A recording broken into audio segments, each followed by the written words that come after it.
यातायात माह के समापन के अवसर पर इस प्रांगण में विद्यमान एडिशनल सीपी लॉर्डर साहब, DCP Kashi zone, additional DCP traffic, ACP traffic सहित यहाँ पर विद्यमान हमारे पुलिस परिवार के सभी अधिकारी कर्मचारीगण, इस प्रांगण में विद्यमान सभी जागरूक सिटीजन्स, जिनको हम अभिभावक के रूप में भी, कुछ विद्यालय के जो प्रबंध तंत्र या शिक्षा तंत्र से जुड़े लोग हैं वह भी, और यहाँ पर विद्यमान हमारे विद्यालय के प्यारे बच्चों, हम सभी लोग जानते हैं कि यातायात माह नवंबर महीने में प्रत्येक वर्ष मनाया जाता है। बहुत कम ऐसे दिवस होंगे, ज़्यादातर आप लोग देखें तो कोई दिवस ऐसे मनाया जाता है कि आज पृथ्वी दिवस है, कभी कोई दिवस आपका ऊर्जा दिवस के रूप में है, कोई दिवस आपका मानवाधिकार दिवस के रूप में है, कोई दिवस किसी एक जो बहुत विशिष्ट विषय है उसके टॉपिक से संबंधित है, लेकिन वो केवल एक दिन विशेष होता है।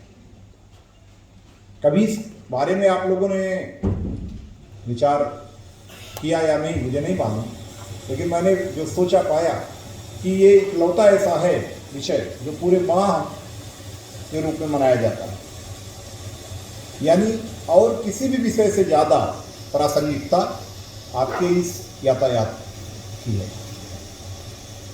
यानी हर दिन हमारे लिए एक दिन के रूप में याद करने के लिए, उसको जागरूक करने के लिए रखा गया है, लेकिन यातायात को पूरे माह भर जागरूक आप लोगों को करें। इस दौरान भिन्न भिन्न कार्यक्रम गोष्ठियाँ की जाती हैं, वो हुई भी होंगी आप सभी लोगों के द्वारा, पुलिस परिवार के द्वारा। यहाँ मेरा मानना है कि सबसे ज़्यादा अगर हम लोग देखें तो हम सभी लोग अपनी व्यक्तिगत स्वतंत्रता को लेकर के बहुत ज़्यादा उत्सुक और बहुत ज़्यादा उत्साहित और कुछ हद तक आक्रामक भी होते हैं कि भाई हमारी ये स्वतंत्रता है, इसमें कोई बाधा नहीं होनी चाहिए। स्वतंत्रता का अर्थ कुछ भी कार्य करना नहीं होता। स्वतंत्रता का अर्थ हमेशा, जो आप परिभाषा स्वतंत्रता की कहीं भी, चाहे किसी शब्दकोश में देखेंगे या किसी आप विद्वज्जन से प्राप्त करेंगे, तो नियमों कानूनों के दायरे में, चाहे वो नैतिकता के नियम हो चाहे वैधानिक नियम हो, उनको पालन करते हुए जब आप अपने व्यक्तित्व का, अपने वैयक्तिक परिवार का, समाज का या राष्ट्र का जो विकास है उसमें जब भागीदार बनते हैं तो वो स्वतंत्रता कही जाती है। यानी कि आपको नियमों कानूनों के दायरे में बंधे रहना होता है। स्वतंत्रता का यही अर्थ है। स्वतंत्रता का अर्थ स्वच्छंदता नहीं होता। वही बात ट्रैफिक पे लागू होती है। जब आप रोड पर जाते हैं, आप नियमों कानूनों के दायरे में चलते हुए वाहन चलाने के लिए स्वतंत्र होते हैं, और जैसे ही उनका वायलेशन करते हैं तो आपके मन में जो एक पहली बात आती है वो नकारात्मक को यही आती है कि कोई पुलिस वाले ने तो देख नहीं लिया, या कहीं पर पकड़े तो नहीं गए सीसीटीवी कैमरे में, चालान तो पीछे से नहीं आ जाएगा। मेरा मानना है ये भय, मतलब ये बहुत बाह्य भय है और बहुत कम प्रभावी है।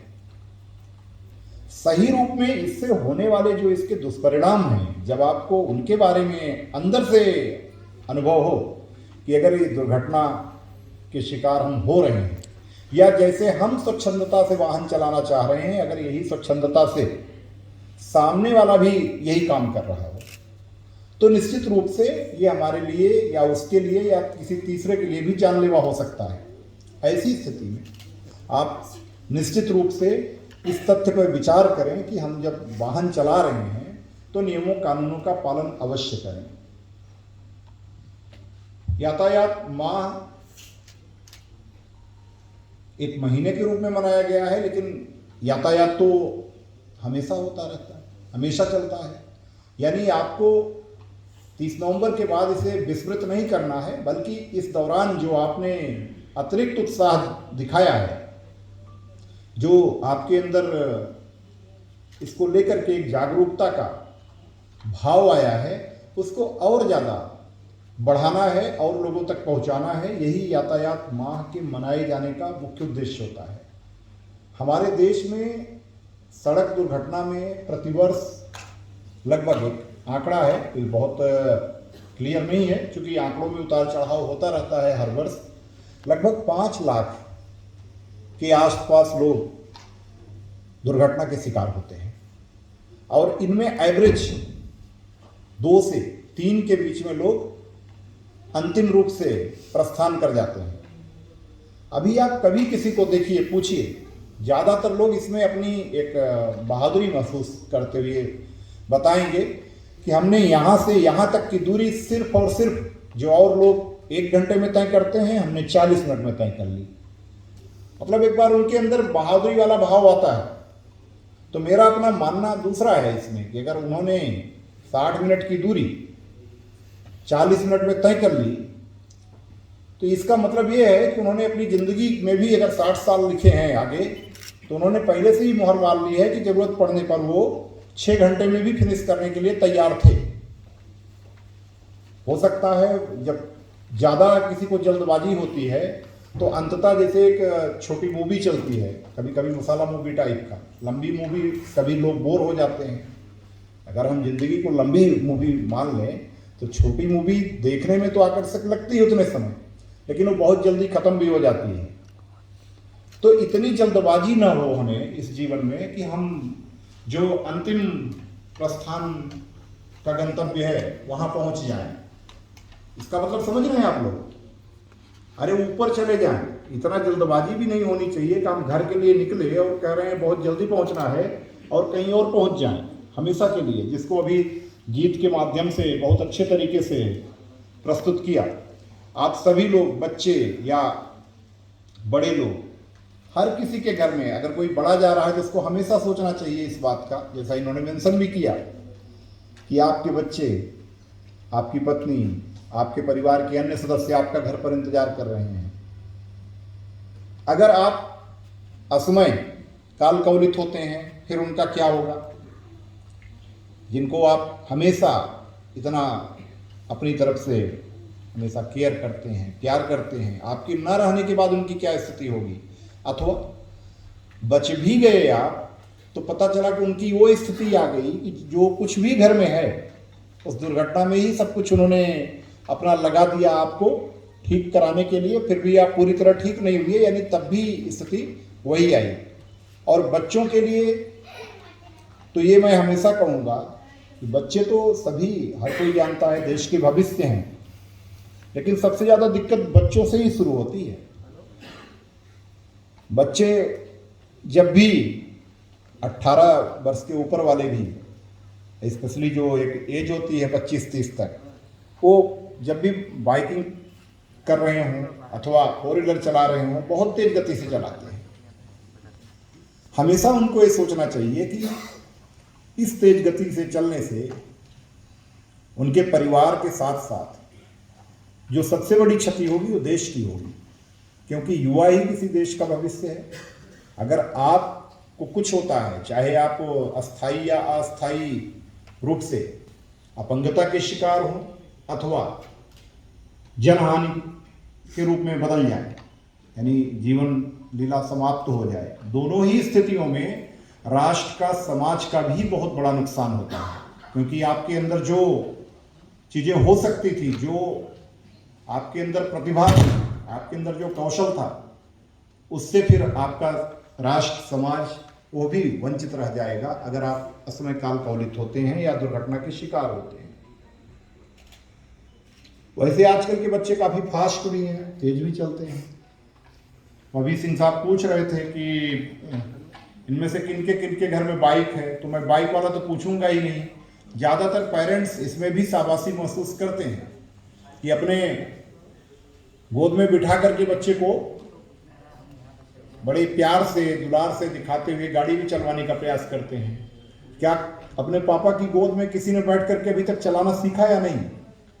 यस। और देखो बढ़िया, सही है, मैं समझ रहा हूं, क्योंकि ये एक सच्चाई है और इसको भी गार्जियन बड़े अच्छे से बताते हैं कि हमारा बेटा तो इतना तेज है, बहुत तेज कीन लर्नर है, केवल 7 साल का है, 8 साल का है, हमने बिठा के दिखाया और तुरंत चलाया। लेकिन अनजाने में ये भूल जाते हैं कि जो आप कानून तोड़ रहे हैं वो तो एक अलग बात है, लेकिन कानून तोड़ने से भी अधिक है कि जिसको आप अपनी जान से ज्यादा प्यार करते हैं, आप ही उसकी जान के सबसे बड़े दुश्मन बन गए हैं। यानी आप उसको एक प्रकार से जहर का इंजेक्शन दे रहे हैं इस प्रकार की स्थिति में करके और अनजाने में। तो बच्चों किसी भी रूप में ये 18 साल इसलिए नहीं है, केवल 18 साल के पीछे उद्देश्य है कि आपका माना जाता है कि शारीरिक और मानसिक विकास इस स्तर पर हो जाता है सामान्य रूप से कि आप अच्छा बुरा समझने की स्थिति में होते हैं।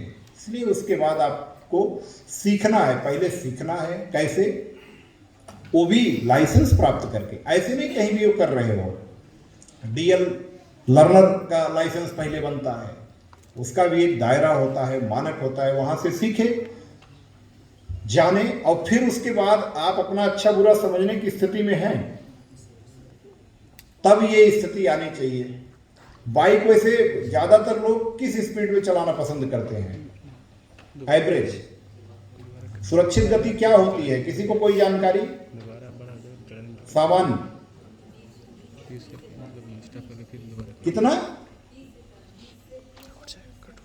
30 से 40। बढ़िया, 40 के रेंज तक मानो कि आप माना जाता है कि सामान्य गति है, आप चल रहे हो। यहाँ आप अपना बचाव भी कर सकते हैं, सामने वाले अगर अचानक कोई आया तो आप धीरे धीरे रुक सकते हैं उसको बिना दुर्घटना पहुंचाए हुए।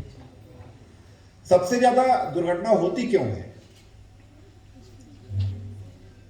3-4 पॉइंट्स लोगों ने मेंशन किए, वही सब कारण है कि हम नशा करके गाड़ी चलाने के कारण ही सबसे ज्यादा दुर्घटनाएं होती हैं, चाहे 4 व्हीलर का हो चाहे 2 व्हीलर का हो।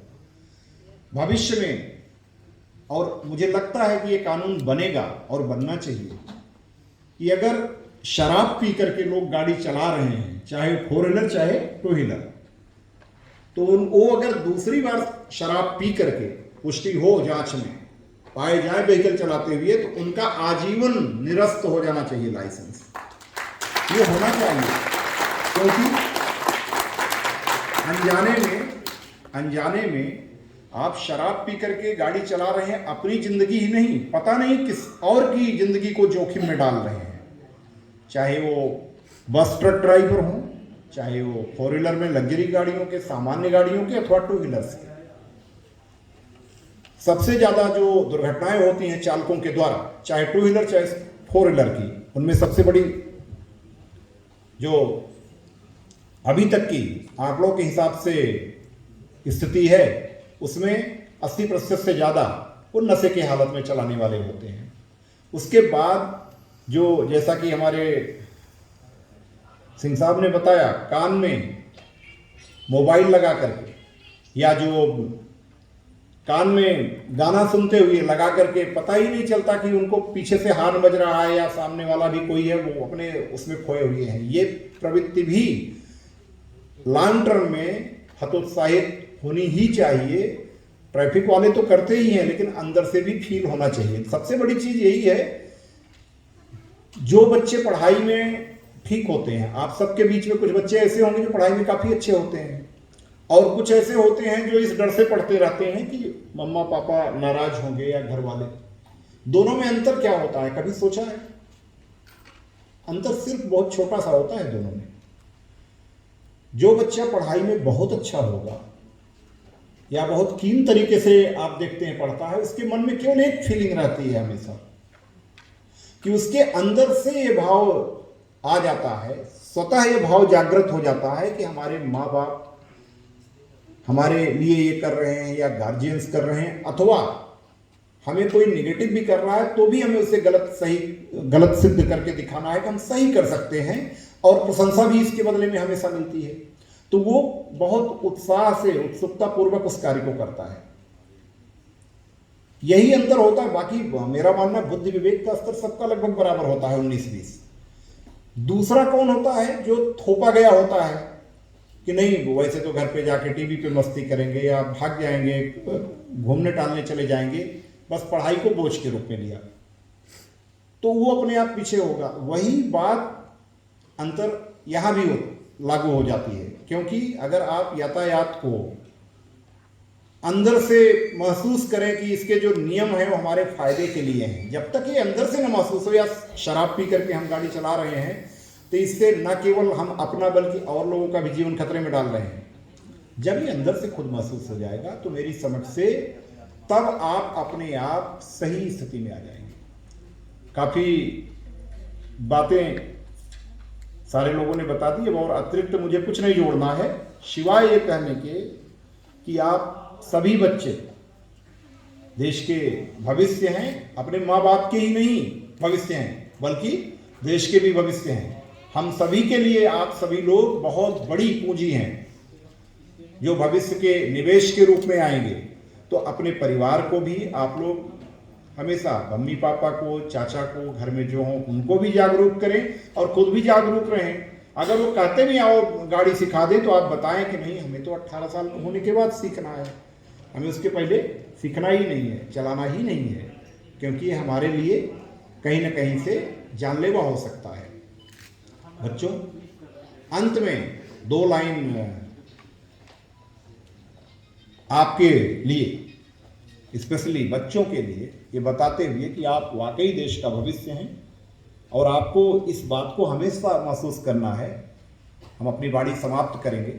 दिनकर जी ने बहुत अच्छी, चूंकि हम सभी लोग तो धीरे धीरे एक अवस्था विशेष में, आधा आप एज में आए उसके बाद फिर आगे बढ़े, यानी हम लोगों की तुलना में आपका जितना एज गैप होगा, अगर कोई बच्चा मान लो हम लोगों से 25 साल, 30 साल, 35 साल, 40 साल छोटा है, जितना जो छोटा होगा उतना ज़्यादा उसका अभी कैपिटल इन्वेस्टमेंट बचा हुआ है, निवेश बचा हुआ है, हम लोगों की तुलना में ज़्यादा उसकी पूंजी है। तो इसलिए भविष्य आप पर निर्भर है। तो दिनकर जी ने कहा है, हम यहाँ उपस्थित बाकी बड़े लोगों की तरफ से बच्चों को ये कहना चाहेंगे, सेनानी करो प्रयाण भय, सेनानी करो प्रयाण भय, भावी इतिहास तुम्हारा है, ये नखत अमा के बुझते हैं, सारा आकाश तुम्हारा है। आप ही देश के भविष्य हो, आप ही देश के जो भविष्य का आभामंडल है, विस्तृत नवमंडल है, उसमें विचरण करते हुए देश का भविष्य दशा दिशा तय करने वाले सजग और सतर्क राष्ट्र प्रहरी हो, उस रूप में आपको आगे जाना है। इसलिए नियमों कानूनों के दायरे में हमेशा अपने को रखें। संतुलित संयमित जीवन हमेशा आपको प्रगति सोपान पर अग्रसर करता है। इन्हीं शब्दों के साथ एक बार पुनः उपस्थित सभी लोगों को धन्यवाद देते हुए मैं अपनी वाणी को विराम देता हूँ। जय हिंद।